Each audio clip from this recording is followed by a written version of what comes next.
Detective Mehul एक चोर का पीछा कर रहा था। चोर एक बड़ी सी हवेली में घुस जाता है। मेहुल भी उसके पीछे पीछे हवेली में घुस जाता है। मेहुल को हवेली में सामने एक बॉम्ब मिलता है, एक वुडन स्टिक मिलती है और एक लंबी रस्सी मिलती है। मेहुल उनको उठा लेता है और हवेली में चोर को ढूंढते हुए आगे बढ़ता है। तभी उसे सामने 3 दरवाजे दिखते हैं। पहले दरवाजे के पीछे कभी ना बुझने वाली आग है जिसे मेहुल कभी पार नहीं कर पाएगा। दूसरा दरवाजा लोहे की सलाखों से बंद है और तीसरा दरवाजा बर्फ की सलाखों से बंद है, ऐसी बर्फ जो कभी नहीं पिघलेगी। अब सोचिए और मुझे बताइए क्या कर सकता है मेहुल यहाँ से आजाद होने के लिए।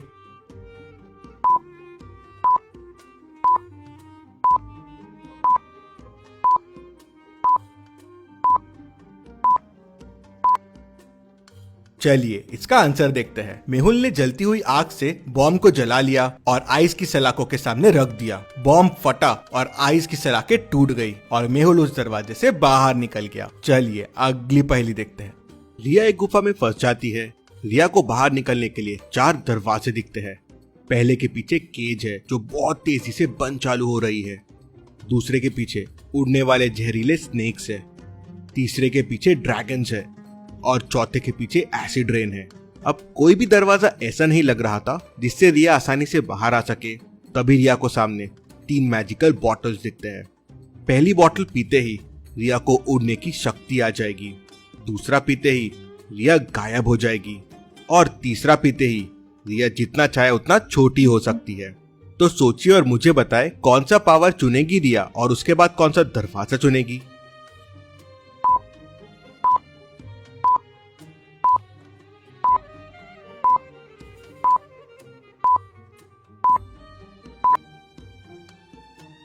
चलिए इसका आंसर देखते हैं। गायब होने वाला पावर रिया चुन सकती है, लेकिन स्नेक्स और ड्रैगन्स दोनों दरवाजों से जाना थोड़ा रिस्की होगा। गलती से भी कोई आवाज हुई तो वो रिया पे हमला कर देंगे, लेकिन छोटा होके रिया पहले दरवाजे से आराम से निकल सकती है। रिया छोटी होती है और सलाखों के बीच में से पहले दरवाजे से निकल जाती है। चलिए अगली पहेली देखते हैं। मेहुल एक चोर का पीछा कर रहा था। चोर भागते भागते एक शॉपिंग मॉल के अंदर घुस जाता है। मेहुल भी चोर के पीछे शॉपिंग मॉल के अंदर घुस जाता है। मॉल में आज 3 नए वर्कर्स ने ज्वाइन किया था, लेकिन मेहुल को 4 न्यू वर्कर्स दिखते हैं, मतलब इनमें से कोई एक चोर होगा। मेहुल चारों के आईडी कार्ड चेक करता है। यह है पहला आईडी कार्ड, यह है दूसरा आईडी कार्ड, यह है तीसरा आईडी कार्ड और यह है चौथा आईडी कार्ड। इन चारों आईडी कार्ड को देख मेहुल समझ जाता है कि किसका आईडी कार्ड फेक है और कौन चोर है। क्या आप देख के बता सकते हैं कौन सा आईडी कार्ड फेक है?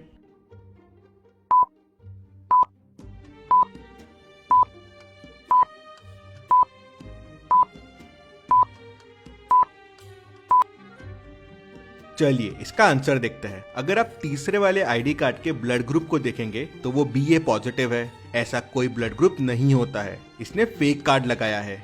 मेहुल वहीं समझ जाता है और उसे पकड़ लेता है। चलिए अगली पहेली देखते हैं। देर रात एक ज्वेलरी शॉप का शटर बंद करते हुए इंस्पेक्टर गणपत को एक आदमी दिखता है। गणपत उससे पूछता है कि इतने रात तुम यहाँ क्या कर रहे हो। वो आदमी घबरा जाता है और बोलता है कि मुझे ये दुकान का शटर खुला दिखा तो मैं इसे लगाने आ गया। इंस्पेक्टर गणपत को उस पे शक होता है तो वो उसकी पूरी तलाशी लेता है, लेकिन उसके पास से कुछ नहीं मिलता। लेकिन चोरी तो इसने की है, फिर चोरी का माल किधर है?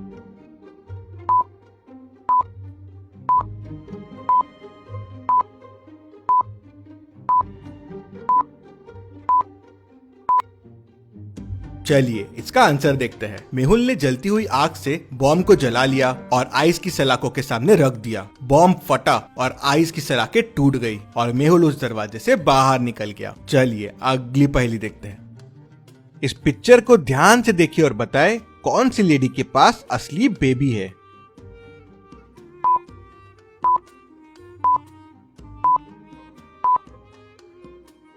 चलिए इसका आंसर देखते हैं।